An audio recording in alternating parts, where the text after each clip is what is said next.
ಜನತಾದಳ ಶಾಸಕನಾಗಿ ಆಯ್ಕೆಯಾಗಿದ್ದೀನಿ ಚಾಮುಂಡೇಶ್ವರಿ ವಿಧಾನಸಭಾ ಕ್ಷೇತ್ರದಲ್ಲಿ.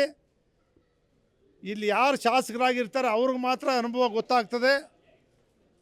ಎಲ್ಲರೂ ಕೂಡ ಇಡೀ ರಾಜ್ಯದ 224 ಕ್ಷೇತ್ರಗಳಲ್ಲಿ 25 ವರ್ಷ ಸಿದ್ದರಾಮಯ್ಯನವ್ರ ಜೊತೆಯಲ್ಲಿದ್ದು, ಅದಾದ ನಂತರ ಸಿದ್ದರಾಮಯ್ಯನವ್ರಿಗೆ ವಿರುದ್ಧವಾಗಿ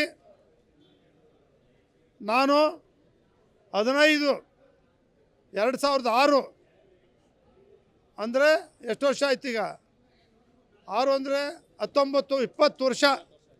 20 ವರ್ಷ ಸಿದ್ದರಾಮಯ್ಯನವರು ಮುಖ್ಯಮಂತ್ರಿಗಳಾಗಿ ವಿರೋಧ ಪಕ್ಷದ ನಾಯಕರಾಗಿರ್ತಕ್ಕಂಥ ಈ ಒಂದು ಕ್ಷೇತ್ರದಲ್ಲಿ ಯಾವ ರೀತಿ ಕೆಲಸ ಮಾಡ್ಕೊಂಡು ಬಂದಿದ್ದೀನಿ ನಾನು ಅಂತಕ್ಕಂಥದ್ದು ಬೇರೆ ಶಾಸಕರಿಗೆ ಯಾರೂ ಗೊತ್ತಾಗಲ್ಲ. ಯಾರಿಗೂ ಅಂಥ ದೊಡ್ಡ ನಾಯಕನ ಎದುರುಗಡೆ ಹೋರಾಟ ಮಾಡ್ತಕ್ಕಂಥದ್ದಲ್ಲ ಇದು.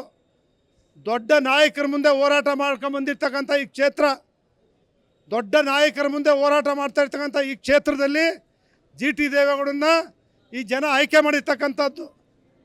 ನನ್ನ ಯಾವನೂ ಕೂಡ ಪಕ್ಷಾಂತರಿ ಅಂತ ಹೇಳೋ ತಾಕತ್ತು ಬೇರೆ ಯಾರಿಗೂ ಇಲ್ಲ. ಅರ್ಧದಲ್ಲಿ ಬಿಟ್ಟು ಓಡೋಗ್ತಕ್ಕಂಥ ನಾಯಕ ನಾನಲ್ಲ. ಅದಕ್ಕೋಸ್ಕರನೇ ನನ್ನನ್ನು 1978ರಿಂದ ಕೆಂಪೇಗೌಡ ರೆಡ್ಡಿ ಕಾಂಗ್ರೆಸ್ ಚುನಾವಣೆಯಿಂದ ಇವತ್ತಿಗೂ ಕೂಡ GT ದೇವೇಗೌಡ ಪಕ್ಷಾಂತರಿ, ಭ್ರಷ್ಟಾಚಾರಿ, ಆಸ್ತಿ ಮಾಡವನೇ, ಲೂಟಿ ಮಾಡವನೇ, ಯಾರು ಕೂಡ ಹೇಳಲಿಕ್ಕಾಗೋದಿಲ್ಲ. ನಾನು ಒಬ್ಬ ಶಾಸಕನಾಗದೀನಿ. ಪಕ್ಷದಿಂದ ನಾನು ಅವ್ರು ಯಾವ ಇದೇ ರೀತಿ ನಾನು ಮಾಡ್ತಾ ಇದ್ದಾರೆ ಅಂತಕ್ಕಂಥ ಕಾರಣದಿಂದ ಶಾಸಕನ ಕೆಲಸ ಮಾಡ್ಕೊಂಡಿದ್ದೀನಿ. ನಾನು ಯಾವತ್ತು ಸಿದ್ದರಾಮಯ್ಯನವರು ನೀವು ಬಂದುಬಿಡಪ್ಪ ಕಾಂಗ್ರೆಸ್ಗೆ, ನೀವು ಬರದೇ ನನ್ನ ಸರ್ಕಾರ ಉಳಿಯಲ್ಲ ಅಂತ ಸಿದ್ದರಾಮಯ್ಯನವ್ರು ಹೇಳಿಲ್ಲ. DK ಶಿವಕುಮಾರ್ ನೀವು ಬಂದುಬಿಡಪ್ಪ, ನೀವು ಬರದೇ ಸರ್ಕಾರ ಉಳಿಯಲ್ಲ ಅಂತ DK ಶಿವಕುಮಾರ್ ಹೇಳಿಲ್ಲ. ಕಾಂಗ್ರೆಸ್ ಅವರು ಕರೆದಿಲ್ಲ, BJP ಅವರು ಕರೆದಿಲ್ಲ, JDS ಅವರು ಕರೆದಿಲ್ಲ.